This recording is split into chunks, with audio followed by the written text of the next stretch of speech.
Salam sehat dan salam jumpa kembali teman-teman. Terlihat sekarang ini memang cuaca agak buruk ya.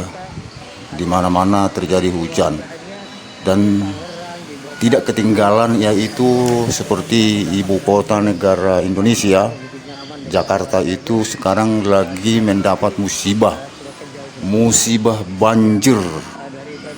Ya memang Jakarta ini langganannya banjir. Dan gonta-ganti gubernur pemerintahnya tidak akan ada yang sanggup dan mampu menyelesaikan banjir itu. Sampai saat ini siapapun yang menjadi gubernur tidak ada yang mampu dan sanggup untuk mengantisipasi adanya kebanjiran di ibu kota. Akan tetapi ya mereka masih percaya diri bahwa suatu saat nanti Jakarta itu akan baik-baik saja. Tapi ini sudah faktor alam, tidak akan bisa lagi dielakkan. Kalau memang banjir ya tetap ada di Jakarta. Kalau hujan ada banjir, ya begitu memang situasi di Jakarta. Yang mau saya bilang itu semua orang Jakarta sudah mengetahui bahwa banjir di Jakarta itu adalah sering terjadi, sering dan berulang-ulang terjadi. Sebenarnya kita agak sedikit malu ya, ibu kota negara gitu loh. Ternyata banjir, selalu mengalami banjir gitu. Di mana-mana ibu kota negara, orang mana ada pernah banjir.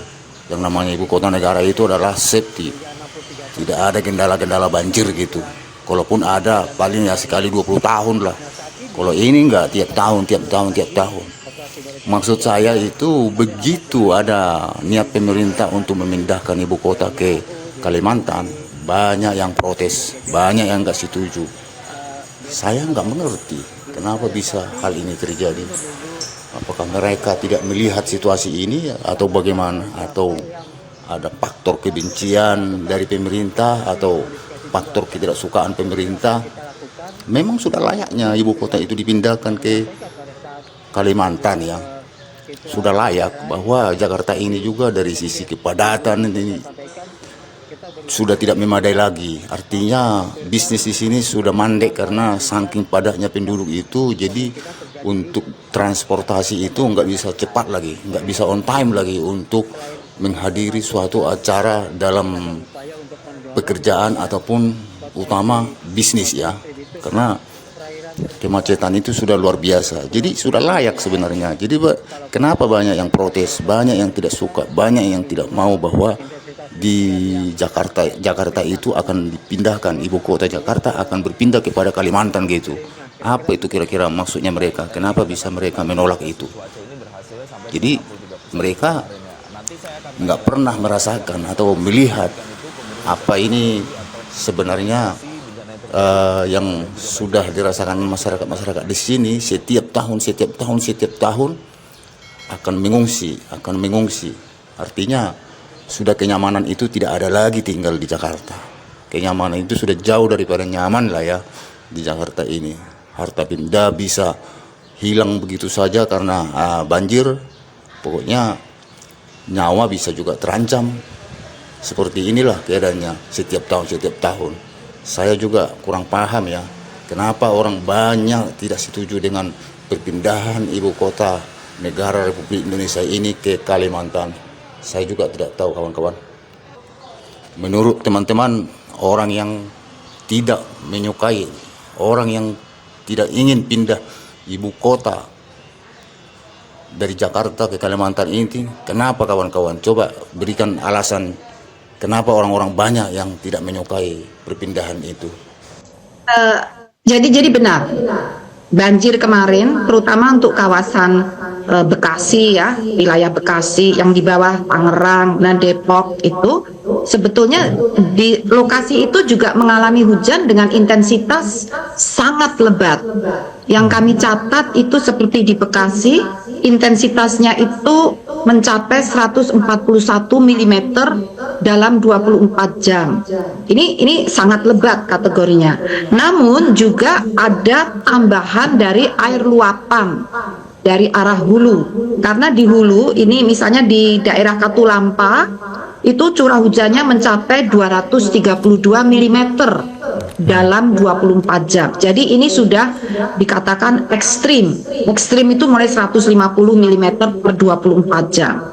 Nah, kemudian selain itu, kenapa fenomenanya bisa seperti ini? Karena itu tadi fenomena atmosfer, adanya gelombang equatorial Rossby dan juga terutama equatorial Rossby, dan ada sirkulasi siklonik serta adanya kondisi labil di wilayah atmosfer Jabodetabek hingga mengakibatkan kelembapan udara juga sangat tinggi 70-90%. Dan juga ada belokan angin di utara Jakarta pada malam hingga dini hari yang menyebabkan awan hujan bergerak masuk ke wilayah Jakarta saat itu dan langsung memicu hujan dengan intensitas yang lebat. Jadi kombinasi dari berbagai fenomena. Nah, terutama kalau dari segi alam itu seperti itu. Nah, barangkali untuk hal yang sifatnya non alam, barangkali karena intensitasnya yang ekstrim atau sangat lebat hingga ekstrim, kapasitas daya tampung atau daya resap air ke dalam tanah itu terlampaui di perkotaan ya, karena perkotaan kita tahu ya sudah banyak tertutup oleh blok beton dan sebagainya, aspal ya. Jadi setinggi itu tuh mengakibatkan kapasitas daya tampungnya tidak memadai, apalagi kalau misalnya saluran-saluran air, sungai dan sebagainya sudah penuh terisi sedimen. Nah, jadi kombinasi antara alam dan juga kapasitas daya dukung lingkungan yang tidak alamiah ya, jadi terlampaui dengan curah hujan yang tinggi. Demikian. Baik, kalau untuk berbicara soal potensi hujan kan tadi dikatakan juga masih ada. Kalau dari range waktunya, Bu Dwi Korita, ini prediksinya akan sampai kapan kira-kira potensi hujan masih akan terus terjadi di wilayah Jabodetabek? Nah, dari prediksi yang terdekat, kami memprediksi hingga akan berlangsung hingga 11 Maret itu.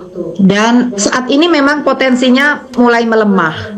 Namun ini fenomena alam kan seperti itu, setelah puncak kemudian berangsur-angsur melemah, namun setelah itu kan berangsur-angsur meningkat lagi hingga 11 Maret. Jadi masih ada potensi hujan lebat masih dapat terjadi. Insya Allah tidak berkembang menjadi ekstrim. Demikian. Baik, sekarang saya ke Pak Isnawa lagi.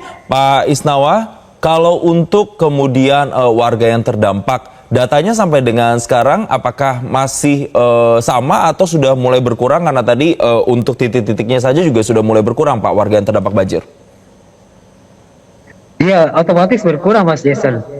Kalau sebelumnya di 2-3 hari yang lalu saya mencatat ada total dari 28 lokasi pengungsian di sekitar 89 RT itu ada sekitar 2.700-an pengungsi ya.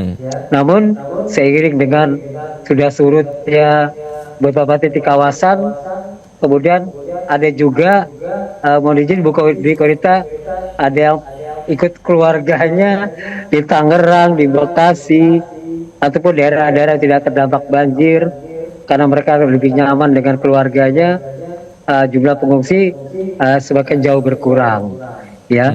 Dari prediksi 2.700 sekarang hanya di kisaran sekitar 2.200. Tetapi BPBD, Dinas Sosial, terus kami melakukan upaya dukungan terhadap para pengungsi yang kami tempatkan di 28 titik, ada di Masjid Musola, di GOR, di gedung sekolah, ada di gereja, ataupun tempat-tempat yang lainnya. Ya, artinya kami terus memonitor, tim TRC kami dibantu para relawan terus ikut memantau jumlah pengungsi yang ada di titik-titik pengungsian, Mas Jason. Baik, sudah berkurang juga mereka yang terdampak dan juga titik-titik pengungsian juga masih diupayakan untuk bisa mendapatkan bantuan. Tapi Pak Isnawa, tadi Bu Dwi Korita bilang untuk range waktunya masih ada potensi hujan, nantinya sampai dengan 11 Maret. Mendengar ini apa kemudian mungkin rencana yang sudah terfikirkan oleh BPBD untuk mengantisipasi adanya banjir yang lebih parah terjadi? Ya, saya terima kasih Bu Dwi Korita, BMKG yang terus menginformasikan prediksi cuaca ke depan. Kami sudah lapor Pak Gubernur, Pak Wagub, bahwa kami akan melanjutkan operasi modifikasi cuaca yang kemarin Mas Jason, Ibu, kita berhasil mengurangi potensi cuaca ekstrim hingga 63% pada saat menjelang Natal dan Tahun Baru. Nah, saat ini kami akan melakukan lagi operasi modifikasi cuaca. Kami rapat dengan tim Ibu dari BMKG, TNI AU, BNPB, ya, termasuk juga jajaran Pemprov. Besok ataupun lusa yang pasti kami menunggu masukan dari BMKG tanggal-tanggal berapa yang tepat untuk kita lakukan operasi modifikasi cuaca. Dan ini akan kita lakukan, Pak Gubernur sudah menyampaikan pada saat kunjungan ke Pintu Air Manggarai. Jadi seperti yang tadi Ibu Dwi Korita sampaikan, kita berupaya ya Bu ya, memprematurkan pertumbuhan awan hujan yang kemungkinan terjadi di atas kota Jakarta. Kemudian mungkin selain memprematurkan, mungkin ada upaya untuk mendorong ya Bu ya, potensi cuaca ekstrim itu ke perairan terbuka seperti ke Kepulauan Seribu, sehingga kalaupun bisa kita dorong ke perairan terbuka, minimal intensitas hujan yang ekstrim akan turun kategorinya ke sedang ataupun ringan, kira-kira begitu Mas. Baik, tadi dikatakan upaya modifikasi cuaca ini berhasilnya sampai dengan 63% gitu kemarin ya. Nanti saya akan tanya lagi, follow up lagi, apakah kemudian sesignifikan itu kemudian bisa mempengaruhi atau memitigasi bencana yang terjadi dan juga banjir yang terjadi kemarin. Kita akan bahas usai jeda. Tetaplah bersama kami di Breaking News Metro TV.